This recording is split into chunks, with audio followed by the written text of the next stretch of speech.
Hello दोस्तों, स्वागत है आप सभी का वेदांत क्लासेस के यूट्यूब चैनल पर। आपने 8 नवंबर 2020 का मनोविज्ञान का व्यक्तित्व का टेस्ट दिया था। आपकी प्रैक्टिस अच्छे से हो गई होगी और आपने सबने पढ़ के दिया होगा। चलिए हम उस टेस्ट को सॉल्व करते हैं और देखते हैं कितने प्रश्न हम कर पाते हैं। ध्यान रहे कि जैसे आपने दिया है वैसे ही मैं भी दूंगा, उसमें कोई ऐसा नहीं है, कोई अलग से कोई मेथड नहीं होता है आपके देने में मेरे देने में। बस आपको करना होता है, नाम अपना फीड करना होता है। जिन लोगों को पता नहीं है वो टेस्ट को देख करके, यहाँ देख करके, वीडियो को देख करके समझ सकते हैं। वेदांत क्लासेस जैसे मैंने नाम दिया है, उसके बाद ये विंडो हो गई है ओपन मेरे पास सामने। अब मैं यहाँ जो टेस्ट दूंगा वो आराम से आप देख सकते हैं, क्या उसमें करेक्ट आंसर होगा क्या नहीं होगा, सारी चीज़ें हम समझ सकते हैं। ठीक है, चलिए एक एक करके हम शुरू करते हैं। एक बार मैं इसे जूम कर देता हूँ ताकि आप लोग सब इसे अच्छे से देख पाएँ। ये लीजिए, अब ठीक है। चलिए पहला प्रश्न इसका, प्रासंगिक अंतर्बोध परीक्षण में कुल कार्ड कितने होते हैं। ये बच्चों वाला नहीं है, बड़ों वाला है, यानी कि इसमें टीएटी की बात की जा रही है, जो कि 10 महिला के, 10 पुरुष के और 10 दोनों के लिए इसमें कार्ड काम में लिए जाते हैं। तो इसका पहला प्रश्न, पहला ऑप्शन सही है, option number A right answer है। और निम्न में से प्रश्नावली व्यक्तित्व परीक्षण में कौन सी विधि है। देखिए प्रश्नावली जो होती है ना, वो प्रश्नावली प्रक्षेपी विधियों में नहीं आएगी, अर्ध प्रक्षेपी में नहीं आएगी, अप्रक्षेपी में नहीं आएगी। क्यों? क्योंकि प्रश्नावलियां व्यक्तिनिष्ठ होती है।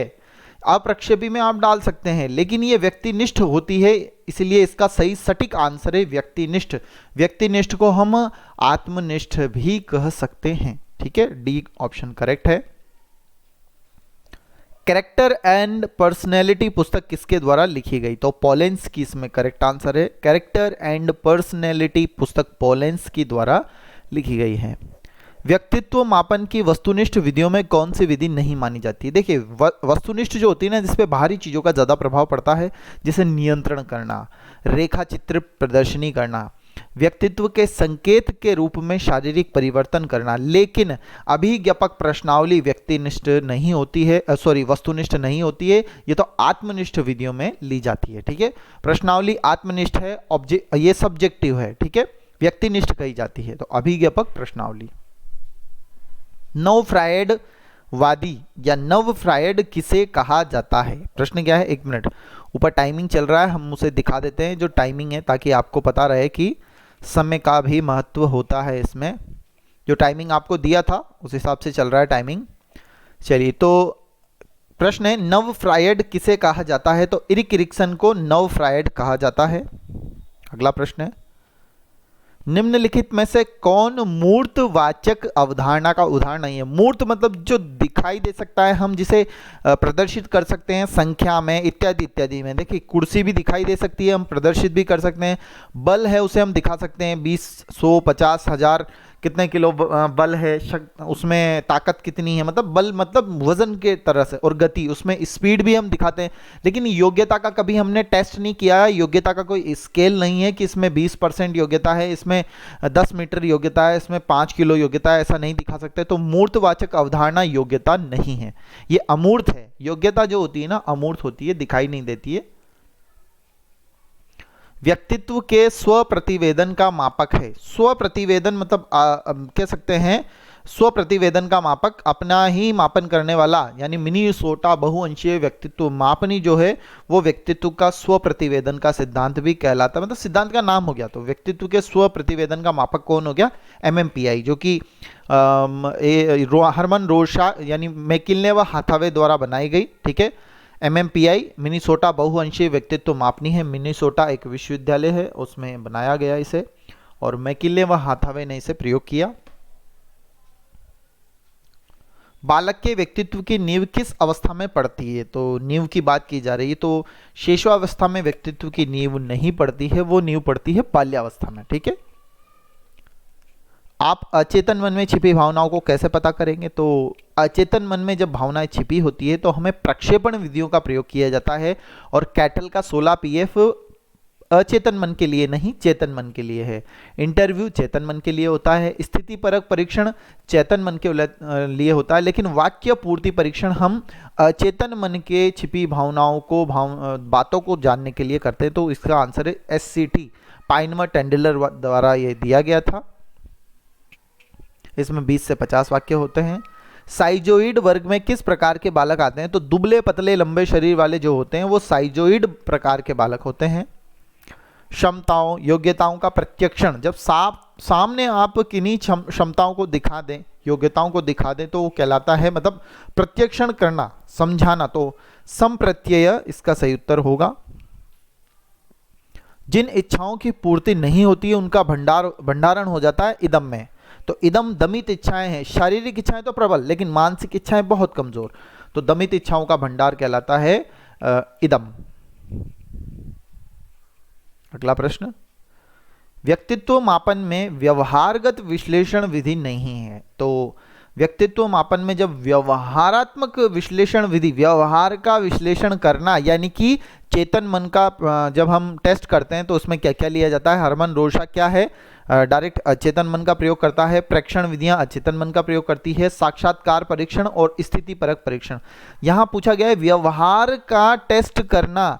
जब हम व्यवहार का टेस्ट करते हैं ना तो हम केवल रोशा शाही द्वारा व्यवहार का परीक्षण नहीं करते हैं, हम देख करके हम टेस्ट नहीं करते हैं। देख करके टेस्ट करना, देखो लिखा हुआ है व्यवहार, उसके व्यवहार को देख करके विश्लेषण करना। तो रोशा शाही में व्यवहार नहीं देखा जाता है, जबकि प्रेक्षण का मतलब होता है देखना, साक्षात्कार का मतलब होता है देख करके प्रश्न पूछ करके समझना, और स्थिति निर्माण करके समझना। तो ये सारी चीजें व्यवहार पे आधारित है। हरमन रोशाक व्यवहार पे आधारित नहीं है। इसमें पूछा गया है व्यवहारात्मक विश्लेषण करना, व्यवहार का विश्लेषण करें आप, जबकि हमें रोशा में व्यवहार का विश्लेषण नहीं करना है, वो जो काम कर रहा है उसके कार्य का विश्लेषण करना है। ठीक है। अगला प्रश्न, फ्रायड, पियाजे व अन्य मनोवैज्ञानिकों ने व्यक्तित्व विकास की विभिन्न अवस्थाओं के संदर्भ में व्याख्या की, परंतु पियाजे ने कहा है कि विकास की अवस्थाएं वातावरण से निर्धारित होती है। बिल्कुल ऐसा नहीं कहा है उन्होंने कहा है कि शेषवावस्था के अनुभव ही अधिक प्रभावित करते हैं, ताकि अवस्थाओं के सीमित प्रभाव होते हैं, ऐसा भी नहीं कहा है। विभिन्न अवस्थाओं को समझाने के लिए उन्होंने संज्ञानात्मक बदलाव के बारे में बताया। बिल्कुल सही बताया उन्होंने, संज्ञानात्मक, जीएन पियाजे ने संज्ञानात्मक विकास का सिद्धांत दिया, कुछ अवस्थाएं बताई उन्होंने, तो ये इसमें सी आंसर बिल्कुल करेक्ट होगा। रोशा शाही परीक्षण में कितने विभिन्न रंग के कार्ड होते हैं? मतलब डिफरेंट रंग के जो 3 कार्ड होते हैं, जिन्हें रंग बिरंगी उजली स्याही से बने हुए कार्ड कहते हैं हम। ठीक है, उजली स्याही से बने हुए। निम्न में से कौन सा कथन किसी व्यक्ति के मानसिक स्वास्थ्य को उत्तम रूप से प्रदर्शित करता है? देखिए, पूर्ण अभिव्यक्ति वो कर सकता है, संगतिकरण कर सकता है, किसी के साथ में समायोजन कर सकता है, और जो सामान्य लक्ष्य है उनकी ओर निर्देशन करता है, उनकी ओर बढ़ता रहता है। दूसरा ऑप्शन है मानसिक विकारों का नहीं होना, ये भी सही है, मानसिक विकार नहीं होने चाहिए उसमें, तभी वो मानसिक स्वास्थ्य अच्छा होगा उसका। और व्यक्ति के विकारों से मुक्त, देखिए व्यक्तित्व के विकारों से मुक्त हो जाएगा तो क्या मानसिक स्वास्थ्य का उत्तम हो जाएगा? मानसिक स्वास्थ्य का उत्तम रहना तब जरूरी है जब वह अपनी बातों को अभिव्यक्त कर सके, अपनी बातों को अभिव्यक्त करने के साथ में समायोजन कर सके, और साथ में जो लक्ष्य हैं उनकी तरफ निर्देशन भी उनका होना चाहिए। तो दोस्तों इसमें करेक्ट आंसर क्या होगा? इसमें ऑप्शन होगा ऑप्शन ए, ये याद रखना है आपको। हालांकि इसमें ऑप्शन बी और सी भी ज़्यादा गलत नहीं है, लेकिन सबसे सटीक आंसर मेरे अनुमान से अभी यहाँ वैसे तो डी भी हो सकता है, अब देखते हैं क्या होता है, एग्जामिनर जिस तरह से प्रश्न बनाता है वहाँ ऑप्शन कैसे डालता है। वैसे इसका आंसर ए लगाया है हमने, पूर्ण अभिव्यक्त कर सके, संगति का करण कर, संगति मतलब समायोजन कर सके, सामाजिकरण कर सके, और सामान्य लक्ष्य को या सामान्य लक्ष्य की ओर निर्देशित भी हो सके। ठीक है। क्रैचमर ने कौन सा प्रकार नहीं बताया है? तो क्रैचमर ने कॉलरिक नहीं बताया, जबकि पिकनिक, एथलेटिक, एस्थेनिक तीनों बताया है उन्होंने। बालक थोड़े बहुत मायनों में अपने माता पिता से भिन्न होते हैं, इनमें कौन से आनुवांशिकी नियम के जरिए विश्लेषित किया जा सकता है? तो विभेद का मतलब होता है थोड़ा बहुत अलग करना, उनमें अलग क्या क्या किया जा सकता है, तो विभेद उसे कहा जाएगा। समानता, उन्नति और कीटाणु के जनन द्रव्य सिद्धांत नहीं है। बेलक ने अपने व्यक्तित्व परीक्षण में कितने आयु वर्ग के बालकों को रखा? तो 3 से 10 वर्ष के आयु वर्ग के बालकों को रखा था इन्होंने, बेलक ने, जिसे हम CAT परीक्षण कहते हैं। बाद में CAT को CATH बनाया गया, CATH को SAT बनाया गया। व्यक्तित्व के मूल्यांकन हेतु प्रयुक्त शब्द साहचर्य परीक्षण, देखिए सबसे पहले कहा जाए शब्द साहचर्य परीक्षण जुंग के द्वारा इसे आगे बढ़ाया गया, और जुंग ने इसे 1910 में इसे कह सकते हैं इसका प्रयोग किया। शब्द साहचर्य परीक्षण विधि का 1910 में इन्होंने प्रयोग किया था। अगला प्रश्न, भारतीय चिकित्सकों के अनुसार वात पित्त कफ व्यक्तित्व वर्गीकरण कहलाता है तो यह शील गुण का सिद्धांत कहलाता है। विद्यार्थियों के अच्छे मानसिक स्वास्थ्य को बनाए रखने के लिए कौन सा तरीका सबसे अच्छा है? सह शैक्षिक क्रियाओं का प्रावधान करना, अभिव्यक्ति की स्वतंत्रता होना, रुचि की भिन्नता होना, अध्यापक की भूमिका व विद्यालय का वातावरण। ये सबसे अच्छा आंसर है। देखो, हालांकि ये भी आप लगा सकते हो, कोई ज़्यादा बड़ी बात नहीं है। सह शैक्षिक कार्यक्रम जो क्रियाएं हैं उनका भी होना जरूरी है, अभिव्यक्त भी कर सके बालक अपनी बात को। लेकिन सबसे अच्छा आंसर है तो वो है कि अध्यापक की भूमिका भी मायने रखती है सबसे ज़्यादा मानसिक स्वास्थ्य पर, और विद्यालय का जो वातावरण है वो सभी चीज़ें आ गई, जिसमें रुचियाँ, अभिव्यक्त करने की स्वतंत्रता हो गई, सह शैक्षिक कार्यक्रम, ये सब कुछ विद्यालय में आ जाता है। भारतीय चिकित्सकों के अनुसार वात कहलाता है तो वात को वायु कहते हैं। ठीक है, वात को क्या कहा जाता है? वायु कहा जाता है। और जो पित्त होता है ना उसे बाइल कहते हैं, और कफ को म्यूकस कहते हैं। ठीक है, तो वात को वायु कहा जाएगा। अनुकूलीय एवं सकारात्मक व्यवहार के लिए छात्र में निम्न कौशल आवश्यक हैं। अनुकूलीय, जब वो एडजस्टमेंट करता है, समायोजन करता है और पॉजिटिव फील करता है, तो ऐसे स्थिति में बालक को क्या क्या चीजें जरूरी है? प्रभावी अंतर्वैयक्तिक संप्रेषण, निर्णय लेने की योग्यता, भावनाओं और तनाव के साथ में सामंजस्य होना। बिल्कुल सही है यहाँ पर उपरोक्त सभी, डी आंसर सही होगा कि यदि उसे अनुकूलन, समायोजन करना है और सकारात्मक व्यवहार करना है, बहिर्मुखी जैसा करते हैं वैसा, तो उसे प्रभावी रूप से अपनी व्यक्तिगत संप्रेषण करना, अंतर्वैयक्तिक संप्रेषण, अपनी चीजों को बाहर बताना उसे अच्छे से आना चाहिए। दूसरा है निर्णय लेने की उसमें योग्यता भी होनी चाहिए, क्या करना है क्या नहीं करना है, उसकी भावनाएं और तनाव इनमें सामंजस्य बैठा ले वो, तो वो एक तरह से कह सकते हैं जीवन कौशल है ये उसके लिए। तो उपरोक्त सभी करेक्ट आंसर हुआ। भारतीय चिकित्सकों के अनुसार कफ प्रवृत्ति वाले लोग म्यूकस होते हैं तो वात पित्त कफ, सबसे बाद वाला कफ मैंने प्रश्न डाला है, आप पित्त के लिए बाइल आंसर लगा सकते थे अगर प्रश्न होता तो म्यूकस इसमें सही है। वात पित्त कफ में वात वायु का प्रतीक है, कफ म्यूकस का प्रतीक है और बाइल पित्त का प्रतीक है। बच्चों की प्रतिभाशालीता, जब बच्चे प्रतिभाशाली होते हैं तो किसके कारण से होते हैं? क्या केवल अनुशासित दिनचर्या से, आनुवांशिक और वातावरण के बीच अंतःक्रिया से, एक संसाधन से, या सफल माता पिता से? तो ऑप्शन बी आंसर करेक्ट है। जब अच्छे से उनको वातावरण अच्छा मिले और आनुवांशिकी जो है फैक्टर वो भी काम करे, अंतःक्रिया हो दोनों में, तब अच्छे से बच्चे प्रतिभाशाली बन सकते हैं। सृजनात्मकता को अवधारणा से संबंधित माना जाता है। सृजनात्मकता जो होती है ना वो विविध सोच लेकर के पैदा होती है, या विविध सोच होती है उसमें। शेल्डन अनुसार व्यक्तित्व शरीर रचना सिद्धांत में सम्मिलित नहीं है। आयताकार, लंबाकार, गोलाकार, दुर्बलाकार कोई नहीं है ऐसा शब्द उसमें। ठीक है, तो शेल्डन ने 3 प्रकार बताए हैं, क्रचमैन ने 4 बताए हैं। इरिक्सन ने व्यक्तित्व विकास की कितनी अवस्थाएं बताई है? तो इरिक्सन की 8 अवस्थाएं हैं व्यक्तित्व विकास की, याद रखना है आपको।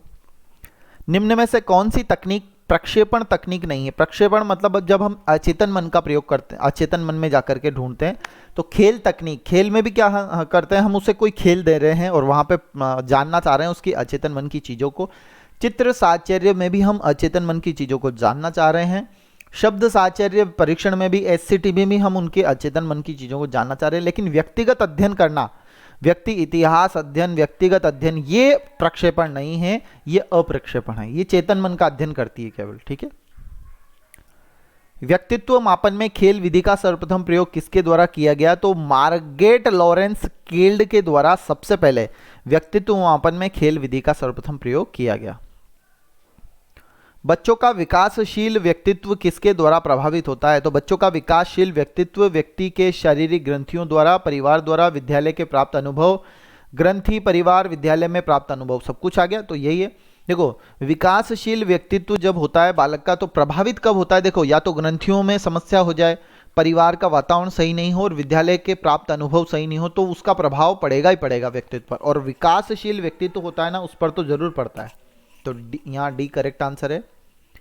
निम्न में से किसने व्यक्तित्व मापन की प्रक्षेपण विधि का भारतीय अनुकूलन नहीं किया है? उमा चौधरी ने टीएटी का किया, उमा चौधरी ने सीएटी का किया, इलाहाबाद ब्यूरो ने शब्द साहचर्य एससीटी का किया। डॉक्टर पारी ने रोजनविंग जो चित्र नैराश्य विधि है, जिसे हम पीपी कहते हैं, पीपीएस पिक्चर फ्रस्ट्रेशन, पीएफटी कहते हैं, पीएफटी या पीएफएस वही है ये, तो डॉक्टर पारिक याद रखना है। और उपरोक्त में से कोई नहीं, ऐसा नहीं है। तो भारतीय अनुकूलन किसने नहीं किया है, तो ऐसा नहीं है, इनमें से नहीं किया है, तो पांचवा आंसर करेक्ट होगा। आत्मदर्शन विधि का संप्रत्यय सबसे पहले किसके द्वारा नहीं दिया गया, तो जेएल मोरेनो के द्वारा समाज मिति दी गई है। वुंड व टिचनर के द्वारा सबसे पहले आत्मदर्शन विधि दी गई। आनुवांशिकता को एक सामाजिक संरचना माना जाता है, प्राथमिक, द्वितीय, गतिक या स्थायिक। तो जो कह सकते हैं हम, समाज में आनुवांशिकता तो महत्वपूर्ण है, तो ऐसी स्थिति में वो स्थायिक है, स्थायी बनी हुई है, इसलिए उसे स्थायिक माना गया है। चलिए ये 35 क्वेश्चन हो गए हैं, 9 मिनट बाकी है, फिर भी हम इसे सबमिट करके देखते हैं कितने टेस्ट में कितने नंबर आते हैं। सबमिट, आप खुद देख सकते हैं, ये टेस्ट का रिजल्ट है हमारा 100%, यानी कि आप आंसर अपनी शीट में अपने पास रजिस्टर्ड कर सकते हैं आंसर्स को। चलिए मिलते हैं अगले वीडियो के साथ में, अगले टेस्ट के साथ में। धन्यवाद।